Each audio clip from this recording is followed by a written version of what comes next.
সম্মানিত দর্শক, আজকের যে প্রসঙ্গটি অত্যন্ত সেন্সিটিভ, স্পর্শকাতর এবং যে কথাগুলো বলছি ফ্রম মাই হার্ট, হৃদয় থেকে। এবং মানুষের হৃদয় হলো পবিত্র ভূমি। এই হৃদয়ে অনেক কিছু লিখিত হয়, এই হৃদয় থেকে অনেক দীর্ঘশ্বাস বের হয় এবং হৃদয় থেকে যে কথাগুলো বের হয় কখনো কখনো সেই কথার সঙ্গে আপনি একমত না হতে পারেন, কখনো কখনো সেই কথাগুলো একেবারে অবাস্তব হতে পারে, কিন্তু সময়ের বিবর্তনে হৃদয়ের সব কথাগুলো সেখানে ফলে যায়। এই পৃথিবীতে হৃদয়ের যে কথাগুলো রয়েছে তার মধ্যে শ্রেষ্ঠতর কথা হলো সাহিত্য, কল্পনা মিশ্রিত গল্প, কিন্তু অনাদিকালে মহাকালে এ কখনো পূর্ণ হয় না।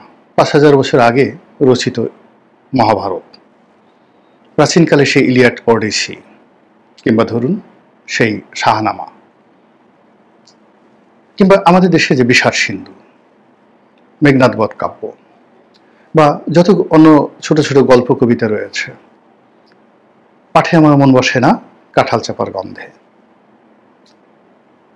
তো এই যে জিনিসগুলো, এগুলো হৃদয়ে নিঃসৃত। মোর প্রিয়া হবে এসো রানী, দেব খোপায় তারার ফুল, হৃদয়ে নিঃসৃত, কোনো বাস্তবতা নেই। মোর প্রিয়া হবে এসো প্রিয়, মানে সে সবাইকে, ইউনিভার্সাল সবাইকে বলছে মোর প্রিয়া হবে, নারীকে উদ্দেশ্য করে বলছে এসো প্রিয়, দেব খোপায় তারার ফুল। আকাশে তারকাগুলোকে এনে সেই তোমার খোপায় ফুল হিসেবে আমি গুজে দেব।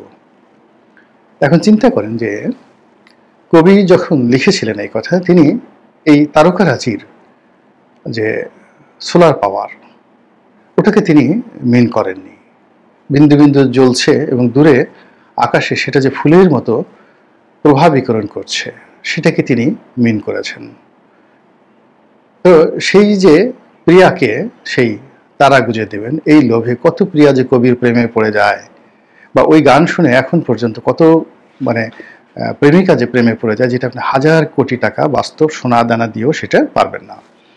তো এই হলো অন্তর নিঃসৃত বাণীর মর্মকথা। তো সেই দিক থেকে ডক্টর মোহাম্মদ ইউনূস এখন আমাদের সরকার প্রধান, প্রবল ক্ষমতাধর ব্যক্তি, তার বিদায় নিয়ে কথা বলছি। তিনি চলে যাবেন,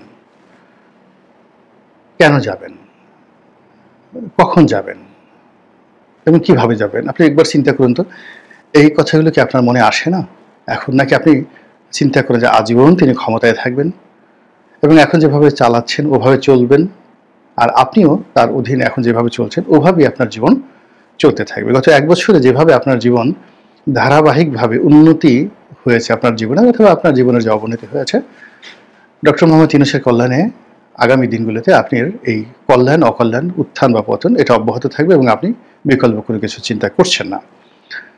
যদি আপনি এরকম চিন্তা করেন, অথবা আপনি নিজেকে অমর অবিনশ্বর মনে করেন যে এই পৃথিবী যতদিন আছে আপনাকে থাকবেন, আপনার মনে হচ্ছে যে আমার এই বক্তব্যের পরবর্তী অংশ না শুনলেও কোনো মানে আমার কোনো বেদনা থাকবে না। কিন্তু আপনি যদি মনে করেন যে এই পৃথিবী পরিবর্তনশীল, এই পৃথিবী অবিনশ্বর নয়, একমাত্র মহান আল্লাহ রাব্বুল আলামিন অবিনশ্বর। একটি নির্দিষ্ট কর্ম করার জন্য মানুষকে আল্লাহ রাব্বুল আলামিন এই পৃথিবীতে পাঠান এবং সে কর্ম সম্পাদন হওয়ার পর আল্লাহ তাদেরকে তুলে নেন। কখনো কখনো আল্লাহ রাব্বুল আলামিন কোনো দেশ এবং জাতিকে শিক্ষা দেওয়ার জন্য মহামানব প্রেরণ করেন, কখনো কখনো অমানব, রাক্ষস, দানব, জুলুম, অত্যাচারে পরিপক্ক মানুষদেরকে প্রেরণ করেন মানুষদেরকে শিক্ষা দেওয়ার জন্য। ফলে এই প্রকৃতিতে রাষ্ট্র ক্ষমতা নিয়ে সবসময় একটা লীলা খেলা চলে। আমরা এখন কোন লীলা খেলার কবলে আছি সেই বিষয়ে বলার আগে যেটা বলে নেই যে এখানে আমার কোনো ডক্টর মোহাম্মদ ইউনূস সম্পর্কে যা বলছি কোনো ম্যালিস নেই, প্রেজুডিস নেই, আমি পুরোটাই আলাপ করব। আপনি কিভাবে সেটা নেবেন সেটা আপনার ব্যক্তিগত বিষয়। প্রথমত হলো যে মানুষ যখন আসে তার জন্য যাওয়া বা প্রস্থানটা অনিবার্য হয়ে পড়ে। আপনি যখনই কোথাও আসবেন সেখান থেকে আপনাকে যেতেই হবে। দুনিয়াতে আসলে কবরে যেতে হবে। কোনো গৃহের মধ্যে যদি আপনি মেহমান হিসেবে আসেন সেখান থেকে আপনাকে নিষ্ক্রান্ত হতে হবে, ইচ্ছায় অনিচ্ছায়, গলা ধাক্কা খেয়ে, সসম্মানে, কিন্তু আপনাকে সেখান থেকে যেতেই হবে। এরপর আপনি বিদেশে গেলেন, সেখান থেকে আপনাকে ফিরতে হবে। তো সেই দিক থেকে ডক্টর মোহাম্মদ ইউনূস, তার বয়স এখন ৮৬ বা ৮৭ বছর, জীবনের একেবারে শেষ প্রান্তে। প্রকৃতি তাকে কখন ডাকবে, মালাকুল মউত তার সমীপে কখন আসবে, সেটা নিয়ে তিনি কি চিন্তা করছেন জানি না, কিন্তু আল্লাহর আরশে আজমে তো এটা লিখিত আছে। তো কাজেই প্রকৃতিগতভাবে তার একটা বিদায় হতে পারে রাষ্ট্র ক্ষমতায় থেকে সসম্মানে মর্যাদার সঙ্গে। এটা তার অন্তর্নিহিত চিন্তার উপর নির্ভর করবে। মূল ব্যাপার হলো আমরা ভুল করি, এবং যে মানুষ যত বড় তার ভুল তত বেশি। রাষ্ট্র ক্ষমতায় যারা থাকেন তাদের ভুল, ভ্রান্তি, অন্যায়, অবিচারের শেষ নেই।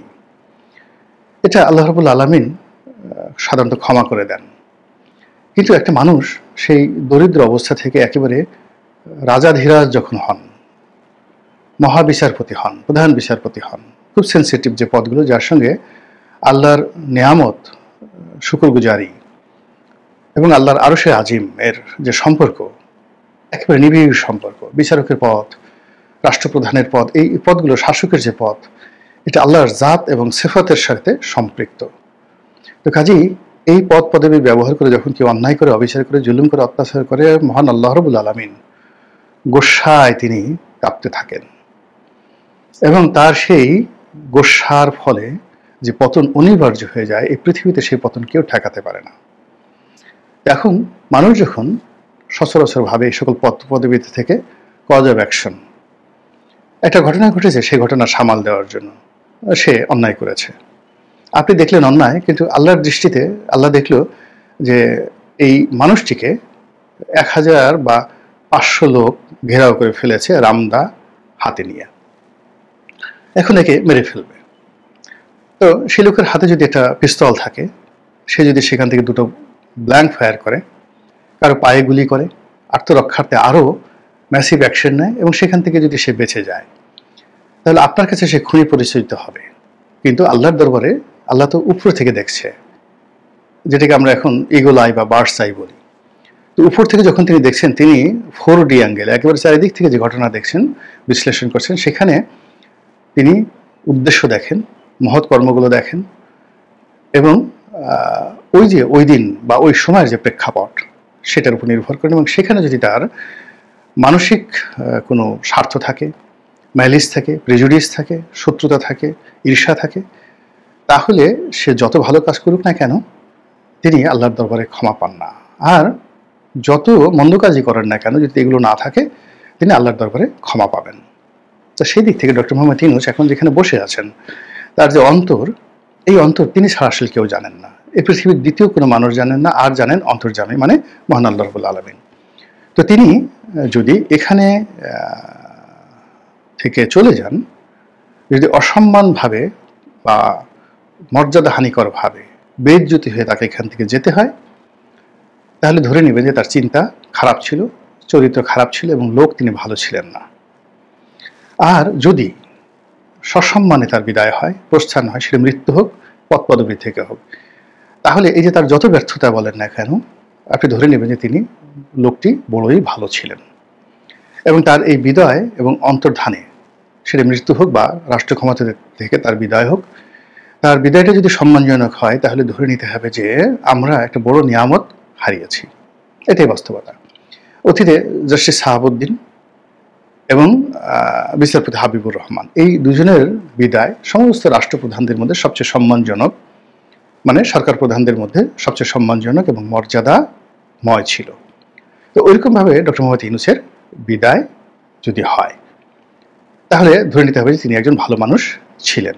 এখন যেটা প্রথমে প্রশ্ন করেছি, তিনি কেন যাবেন, মানে এখান থেকে কেন তার বিদায় হবে। প্রথমটা যেটা বললাম যে আল্লাহর হুকুমে তার মৃত্যু হতে পারে, মালাকুল মউত এসে যেতে পারে, এটা অনিবার্য। দ্বিতীয়ত হলো তার যে পদ এবং পদবী, কোনো পদ পদবী চিরন্তন নয়। এখান থেকে মোরাললেস ক্ষমতা কখনোই চিরন্তন নয়। এবং পৃথিবীতে যে কয়টি চেয়ার রয়েছে, যে চেয়ারগুলো খুব কাঁপতে থাকে, এবং সেখানে যারা বসে থাকেন, এটাকে হর্স রাইডিং বলা হবে, মানে একেবারে পাগলা ঘোড়া নয়। আপনি পাগলা মহিষ, পাগলা গন্ডার, পাগলা ষাঁড়, ওই যে স্পেনের যে ষাঁড়ের লড়াইগুলো হয়, ষাঁড়ের পিঠে যারা বসে থাকেন, তো এর চাইতে কোটি কোটি গুণ ভয়ঙ্কর হলো ক্ষমতার চেয়ারে বসে থাকে। এই চেয়ার কাঁপতে থাকে সবসময়। ফলে এখানে পান থেকে চুন খসলে সর্বনাশ হয়ে যায়। সেনাপতি সেই সম্রাটকে বন্দী করে ফেলে, সম্রাটের স্ত্রী সম্রাটের চোখ অন্ধ করে দেয়, সম্রাটের মা সম্রাটকে বিকলাঙ্গ করে ফেলে। এই হলো রাজনীতি। তো কাজেই যখনই কেউ একটা ক্ষমতার চেয়ারে বসে, সেই চেয়ারে বসার পর তার ওখান থেকে বিদায়টা অনিবার্য হয়ে পড়ে এনি টাইম। এখন সেই বিদায়টা কিভাবে হবে বললাম, যে যদি সম্মানজনকভাবে হয় তাহলে ধরে নিতে হবে তিনি ভালো মানুষ ছিলেন, আমরা তাকে চিনতে পারিনি, অথবা আমরা তাকে চিনতে পেরেছি, তার কাজকর্ম ভালো ছিল, সম্মানজনক বিদায় হয়েছে। এটা ডবল। দুইভাবে হয় যে আপনি মানে সম্মানজনকভাবে বিদায় নিয়েছেন, কিন্তু আপনি অনেক অনার সৃষ্টি করেছেন। তো সেক্ষেত্রে ধরে নিতে হবে আপনি ভালো মানুষ। আর যদি আপনি ভালো কাজ করেছেন, সুনাম সুখ্যাতি অর্জন করেছেন এবং সম্মানজনকভাবে বিদায় নিয়েছেন, তখন আপনি আল্লাহর বন্ধু, মাহবুবে ইলাহি, আল্লাহর বন্ধু বা মাহবুব হিসেবে এই জমিনে সম্মানিত হতে থাকবেন। তাহলে কি হলো, কখন যাবে এবং কিভাবে যাবে? সম্মান বা অসম্মান যে কোনো একটা, যাকে বলা হয় ওসিলা করে, যে কোনো ক্ষমতাধরদের মতোই ডক্টর মোহাম্মদ ইউনূসের বিদায় হবে। তৃতীয় প্রশ্ন হলো যে কখন হবে? এটা আগেই বলছে যে এটা একমাত্র আল্লাহ রাব্বুল আলামিন জানেন, এনি টাইম। কিন্তু এখানে কতগুলো সূত্র রয়েছে, দার্শনিক সূত্র রয়েছে, ফিলোসফিক্যাল সূত্র রয়েছে, থিওরি রয়েছে। সেটি হলো, মানুষের হৃদয়ে যখন কোনো ক্ষমতাধর ব্যক্তির সম্পর্কে ক্রোধ সঞ্চারিত হয়, যখন ক্ষমতায় বসা লোকটির সম্পর্কে সাধারণ জনতা তারা বিশ্বাস স্থাপন করতে পারে না যে তাদের শাসক একজন সৎ, একজন সত্যবাদী, একজন চরিত্রবান, ন্যায়পরায়ণ বাদশাহ। এই বিশ্বাসটা মানে মাস পিপল, বেশিরভাগ লোকের মধ্যে যখন থাকে না, তখন ওই সিংহাসন কাঁপতে থাকে এবং সেই সিংহাসনে বসা লোককে সেখান থেকে ফেলে দেওয়ার জন্য সিংহাসনই অলৌকিক ক্ষমতার অধিকারী হয়ে যায়।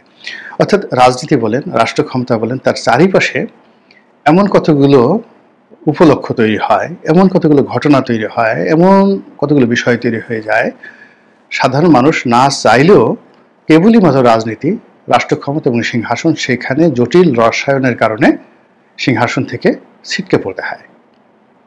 আমি ইন ডিটেলস বললাম না, it may be anything, it may be anything.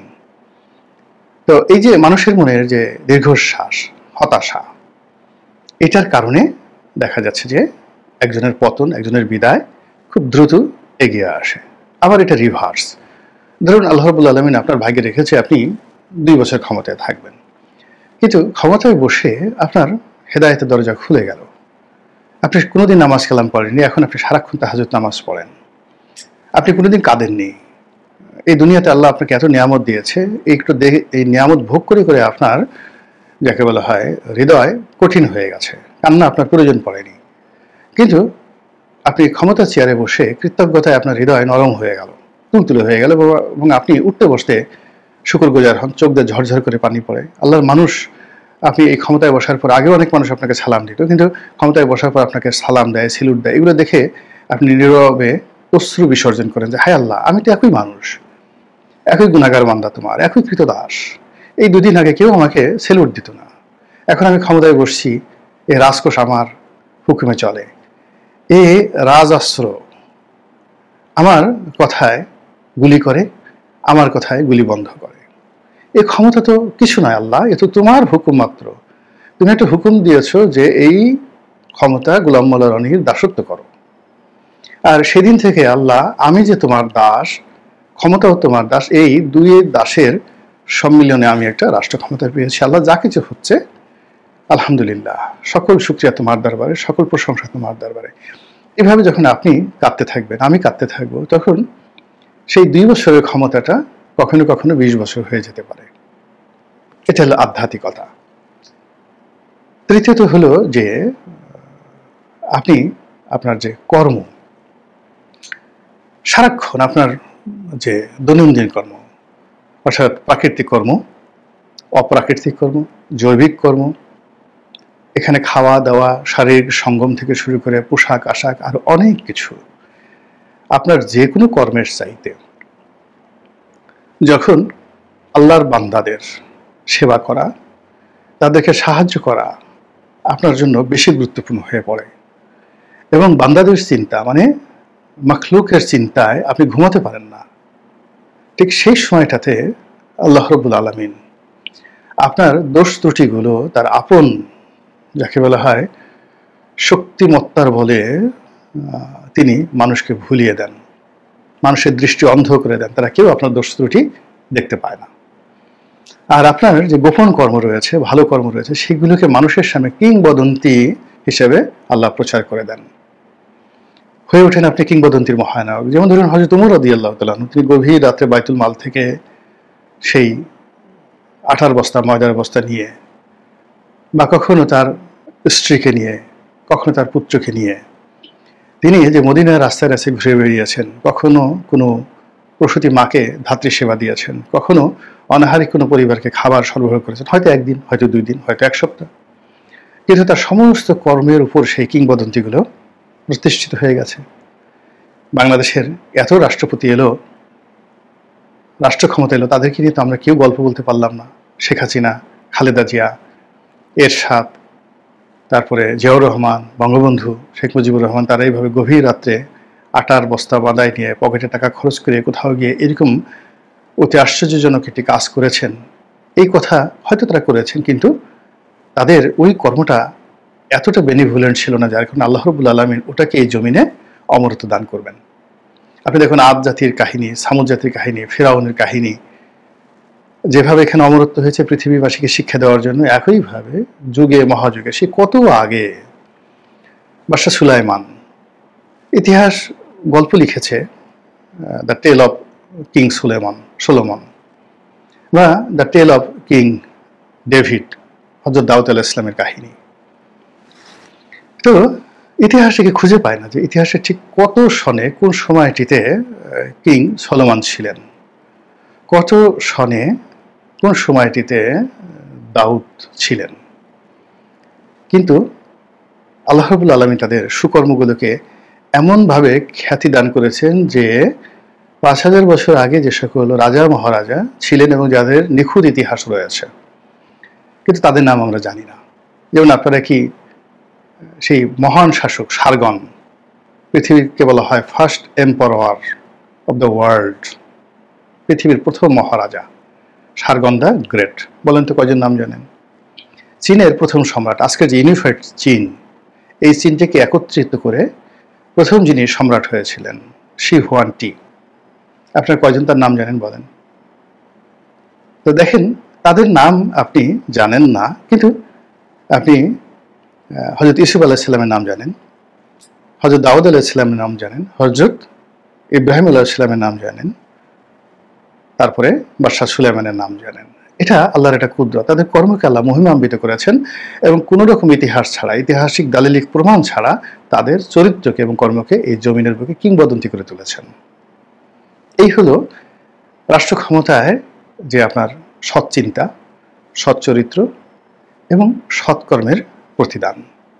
তো সেটা ডক্টর মোহাম্মদ ইউনূসের জীবনে গত 1 বছরে কিভাবে ক্রিয়া করেছে, কিভাবে প্রতিক্রিয়া করেছে, তিনি কি করেছেন, সেটা সবকিছু আমরা দেখতে পাবো তার বিদায়ের মাধ্যমে।